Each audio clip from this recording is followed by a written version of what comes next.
தேய்பிறை சதுர்த்தி. துவாதசி சதுர்த்தி. ஆமாங்க மேடம், தேய்பிறை சதுர்த்தி. இந்த வளர்பிறை துவாதசிக்கு வந்து துலாம் வீடும் மகர வீடும் வந்து திரிசூனியம் அடையும். சதுர்த்திக்கு வந்து ரிஷப வீடும். ஓகே மேடம், எனக்கு கொஞ்சம் கிளியரா தெரியும். Okay madam, okay. இது நீங்க போட்டதா இப்போ? ஆமா ஆமா, இப்போ போட்டது. Okay madam. இந்த கோட் வந்துருச்சு. சதுர்த்திக்கு வந்து ரிஷப வீடும் கும்ப வீடும் வந்து திரிசூனியம் அடையும்.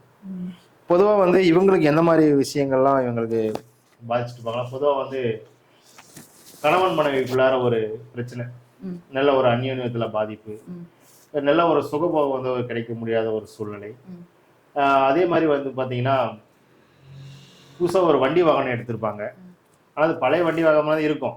இவங்க போய் பார்க்கறது நல்லா புதுசாக நல்லா வண்டிலாம் சரி பண்ணி நல்லா பாலிஷ் கிளீஸ் போட்டு வச்சு அதில் ஏமாந்து வந்திருப்பாங்க. யார் பேச்சை கேட்டு அதில் மாட்டி வந்திருப்பாங்க. அப்படிலாம் வந்து நீதி நாயம் அவங்களுக்கு மறுக்கப்படும். ஆனால் இவங்க பக்கம் நல்லா நீதி நாயம் இருக்கும். ஆனால் இவங்க சொல்றதை யாரையும் ஏற்றுக்க மாட்டாங்க. வழக்கு, மந்தத்தன்மை, மறதி, இடுப்பு முதல் பாதம் வரை பிரச்சனைகளை அனுபவிப்பது, கெட்ட கெட்ட எதிர்மறை எண்ணங்கள் உருவாவது, அது போன்ற பாதிப்புகள்லாம் இவங்க சந்திச்சுட்டு இருப்பாங்க. அப்ப இவங்க என்ன பண்ணலாம் அப்படின்னு பாத்தீங்கன்னா, இவங்க எந்த நித்யா வந்து வழங்கணும்னு பாத்தீங்கன்னா ஸ்ரீ விஜய நித்யா.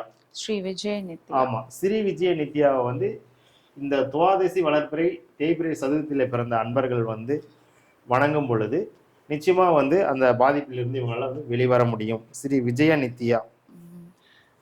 ஓகே, ஒரு நேயர் கேட்டிருக்கீங்க, இது இந்த தெய்வத்தை வந்து எந்த கோவில்ல போய் வழிபாடு பண்ணணும்னு. அது வந்து ஐயா சொல்லுவாங்க. நீங்க அதனாலதான் ப்ரோக்ராம் வந்து ஃபுல்லா வாட்ச் பண்ணுங்க.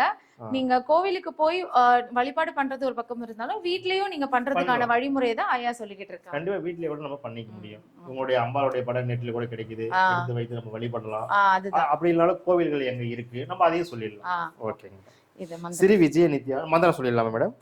ஓம் விஜயா தேவையை வித்மகே, ஓம் விஜயா தேவையை வித்மகே,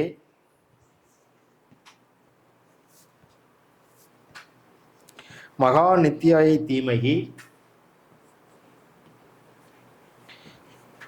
தன்னோ நித்திய பிரசோதயா.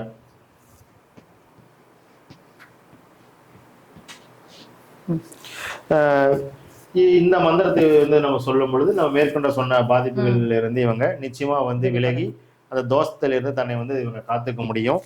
இவங்க வந்து இந்த அம்பாளை வந்து நம்ம எப்படி வெளிப்படலாம் அப்படின்னா, இவங்களுக்கு உண்டான விஷயங்கள் வந்து அவள் மஞ்சள் நிறப்பூ, மஞ்சள், ஆமா, அல்லது செவந்தி பூ நம்ம சொல்லலாம் இல்லையா, அவள்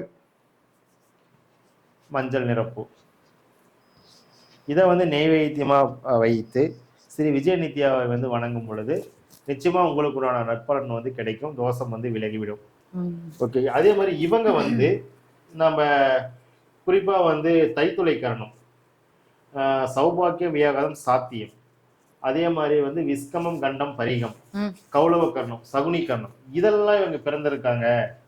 இதில் பிறந்து நான் துவாதசி சதுர்த்தி இதில் பிறந்திருக்குன்னா இவங்களுக்கு தீதோஷனால் பெருசா பாதிப்பு இல்லை.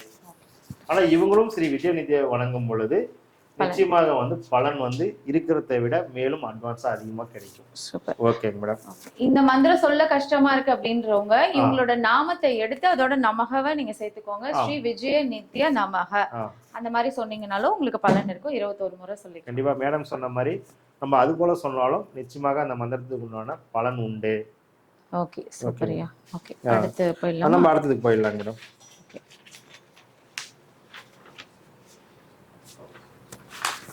ஓகே, அடுத்து என்ன நாம சரி